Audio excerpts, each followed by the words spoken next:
Et coucou tout le monde, j'espère que vous allez bien. On se retrouve aujourd'hui pour une nouvelle vidéo de Monstres et Légendes. Donc on est à l'épisode 3 ensemble.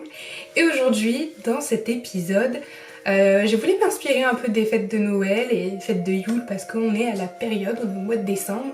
Donc aujourd'hui on va parler du Krampus, cette bête énorme, poilue et d'un air très féroce. De toute manière, je vais vous l'expliquer. On va le voir ensemble. Cette créature n'est pas là pour faire plaisir, ni même pour rendre heureux les enfants ou même les adultes.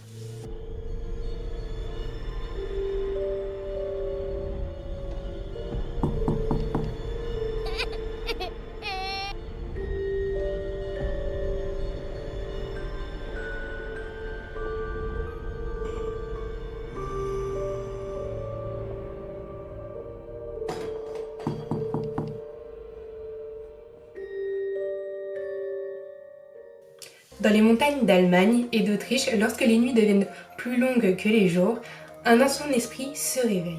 Il rôde, observe, juge et chaque hiver, certains disent encore qu'il frappe à leur porte. Voici l'histoire du Krampus. Pour expliquer ces dangers, ils imaginaient des esprits qui hantaient les montagnes, des forces sombres capables de punir ou de protéger.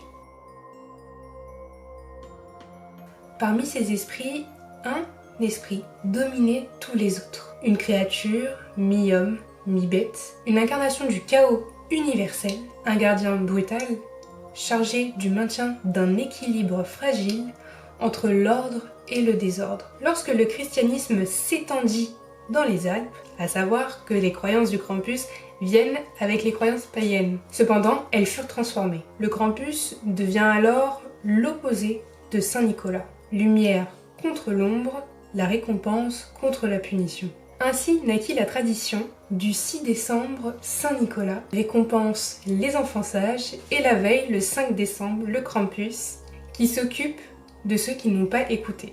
Donc comme vous l'aurez compris, Saint-Nicolas était là pour les gentils, et le Krampus était là pour les méchants.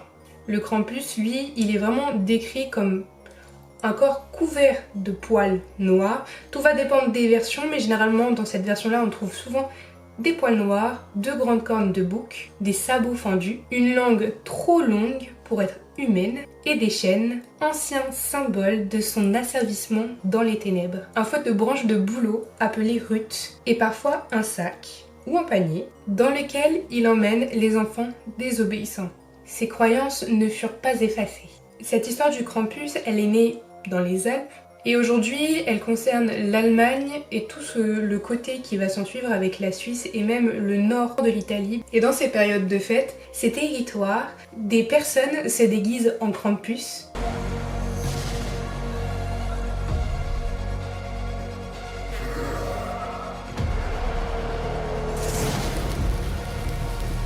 On va avoir des dizaines de Krampus qui courent dans les rues, qui dévalent les rues avec des torches, des cloches et des grognements. C'est une tradition qui est hyper impressionnante à voir de par les monstres déjà dans un premier temps. Et je sais très bien que le folklore germanique est assez connu pour faire peur et terrifier. Et c'est aussi pour ça que je voulais vous présenter le Krampus, parce que c'est une créature dont on a beaucoup entendu parler, dont j'ai beaucoup entendu parler quand j'étais petite. Et effectivement, c'est un des monstres, une des légendes qui fait quand même assez peur de par son physique. Chaque 5 décembre, les villages organisent des Krampusloft, un festival autour du Krampus. Comme je vous le disais, les personnes se déguisent en Krampus, dévalent les rues avec leurs accessoires en grognant, ils hurlent, ils fouettent le sol avec leurs branches, parce que rappelez-vous, le Krampus est souvent apparu avec son fouet à base de branches de bouleau. Une tradition aussi ancienne que la peur qui l'a vu naître. Le Krampus est un monstre mais est aussi rempli de symbolique. Le Krampus n'est pas qu'un monstre, il est le symbole de la peur hivernale, le symbole des conséquences, symbole de la dualité. Sans ombre, la lumière n'existe pas. Le Krampus représente l'idée que chaque action a un prix et que la peur peut parfois apprendre ce que la douceur n'enseigne pas. Aujourd'hui, le Krampus, on le retrouve dans les films, dans les jeux vidéo, dans les marchés de Noël, dans les costumes modernes. Et le Krampus est désormais une icône. On va le retrouver dans les films d'horreur, dans les bandes dessinées, dans les festivals et les soirées de Noël sombres.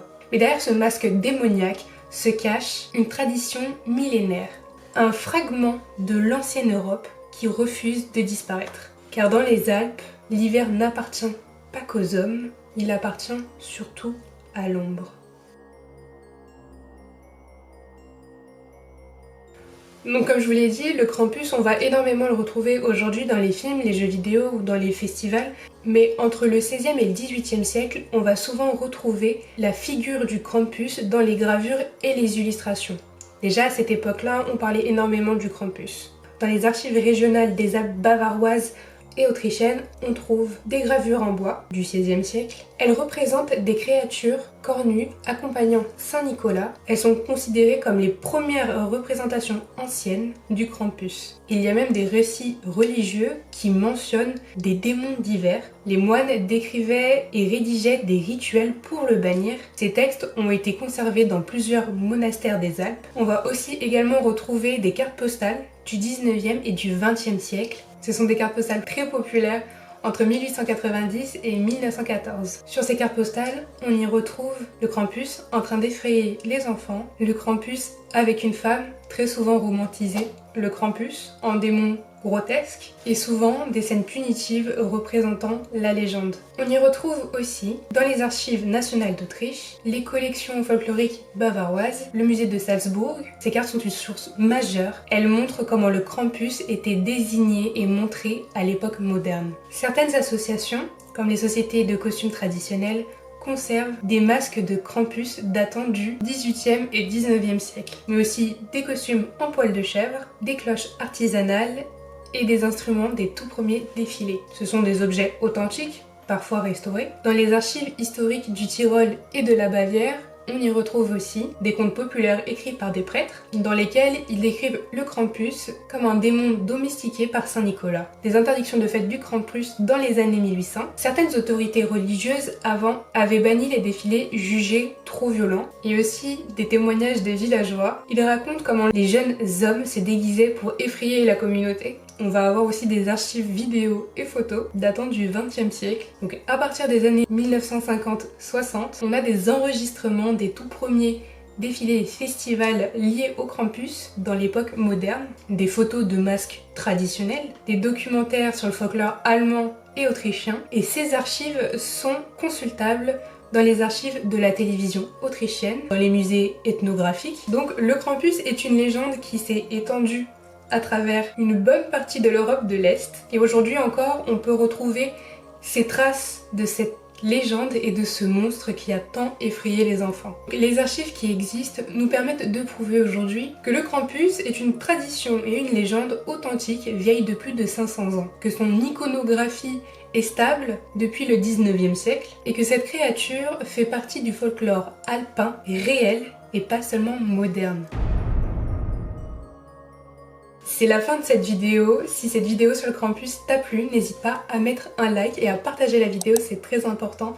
Et je te laisse t'abonner pour encore plus de vidéos. Et encore merci à toi d'avoir visionné cette vidéo. Et surtout, passez de très bonnes fêtes. Je vous fais de gros bisous. Bye!